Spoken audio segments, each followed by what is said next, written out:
Olá pessoal, hoje vamos finalizar essa pequena série sobre Allan Kardec e a origem do Espiritismo. A gente viu nos episódios anteriores a consciência que Kardec tinha sobre a revelação do mundo espiritual.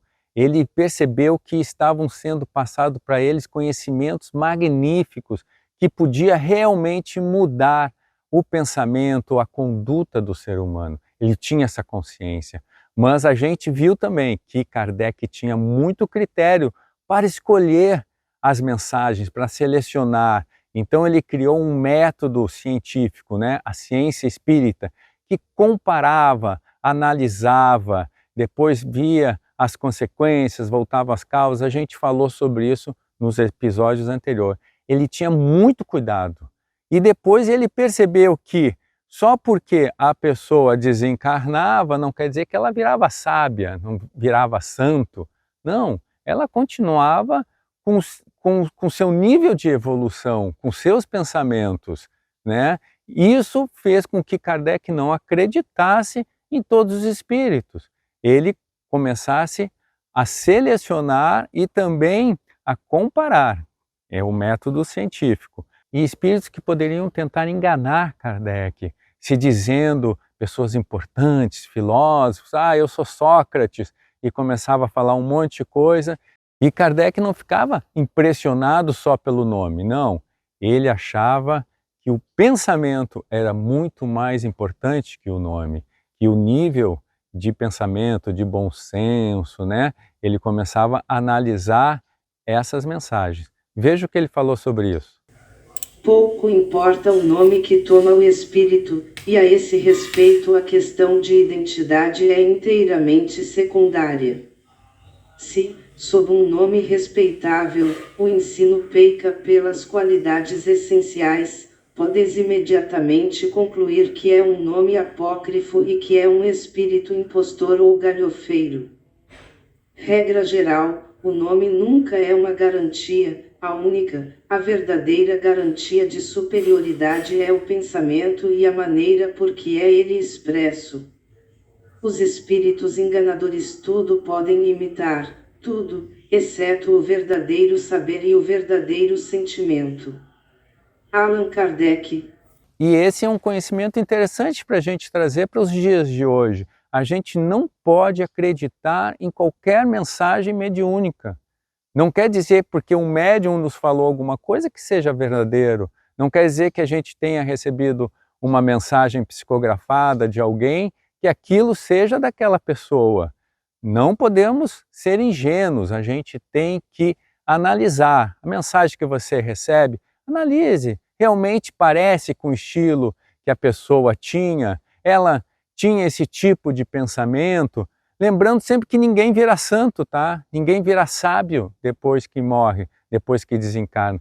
Então veja, seja cauteloso, não acredite em tudo, ok? Bom, Allan Kardec nos deixou um legado maravilhoso, porque ele começou a reunir todas essas milhares de mensagens que vinham de milhares de médiuns por vários locais do mundo, vários países do mundo. A gente já viu que ele era poliglota, então ele conseguia ler mensagens em várias línguas. Ele começou a reunir isso e a escrever livros. Ele escreveu 23 livros espíritas, fora aqueles livros didáticos que a gente já viu, que ele era um educador excepcional, escreveu muitos livros didáticos, mas espíritas foram 23. Alguns não foram nem reeditados na época de Kardec, porque houve uma evolução nos livros também, como houve uma evolução no seu pensamento, O espiritismo é uma filosofia, uma ciência em evolução, não é nada sagrado. A gente está em evolução, a gente está aprendendo, até porque nós não temos a cabeça, a mente, nosso cérebro não é capaz de entender tudo o que acontece no universo. Além dos livros, Kardec publicou a Revista Espírita, uma revista que funcionou durante 11 anos, com periodicidade mensal. Era uma revista que ele respondia cartas, respondia dúvidas, trazia muitas informações que eram dadas ali nas sessões mediúnicas. É uma revista fabulosa. O primeiro livro que Kardec lançou foi O Livro dos Espíritos, que é um livro que foi muito importante, porque foi tipo o lançamento do Espiritismo no mundo. Ele traz todo o conhecimento sobre o Espiritismo. É fabuloso o livro, é um livro para quem tem sede de conhecimento. E ele vai explicar a reencarnação, vida após a morte, vai falar sobre as leis do universo. Magnífico, vale a pena conhecer esse livro. Ele é fácil de ler porque são perguntas e respostas, são mais de 1000 perguntas e respostas. Então, um livro fabuloso para você começar a ler. Depois nós temos o livro dos médiuns. Foi um livro que Kardec fez falando sobre a mediunidade, um livro que é mais dirigido para os médiuns, mas que qualquer pessoa pode ler. E fala das comunicações entre os espíritos e as pessoas, fala dos médiuns, fala dos espíritos. Livro muito bom mesmo. Depois nós temos o Evangelho segundo o Espiritismo, que é um livro para cabeceira, aquele livro assim para você ter na cabeceira e para ler naqueles momentos que você não está muito legal, precisa de uma inspiração, está meio confuso, precisa levantar a sua espiritualidade, se conectar com o seu anjo da guarda. Este é um livro fabuloso, porque o Evangelho segundo o Espiritismo ele é baseado na mensagem de Jesus, no Evangelho de Jesus. Então Kardec e os Espíritos pegam mensagens de Jesus, pequenos trechos do Evangelho de Jesus e esclarecem, aprofundam, traz novas visões, é fabuloso.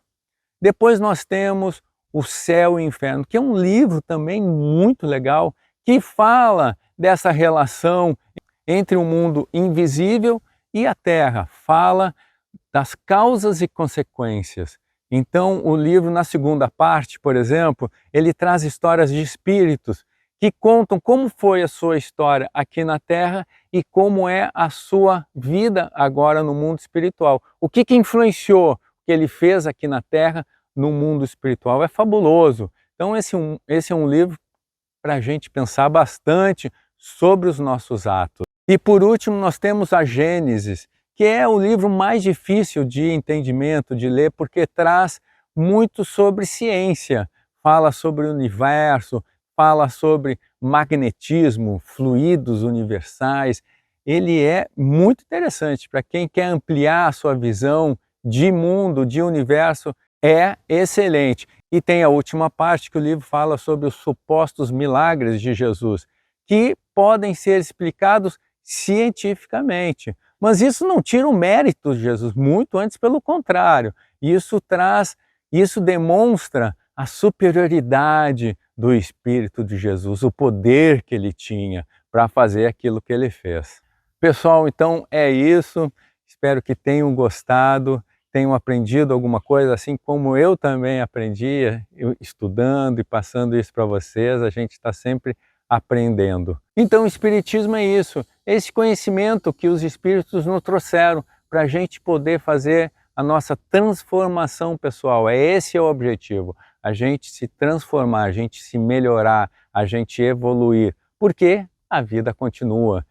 Então é isso, pessoal, até a próxima. Eu vou indo porque os mosquitos estão me pegando aqui. Tchau!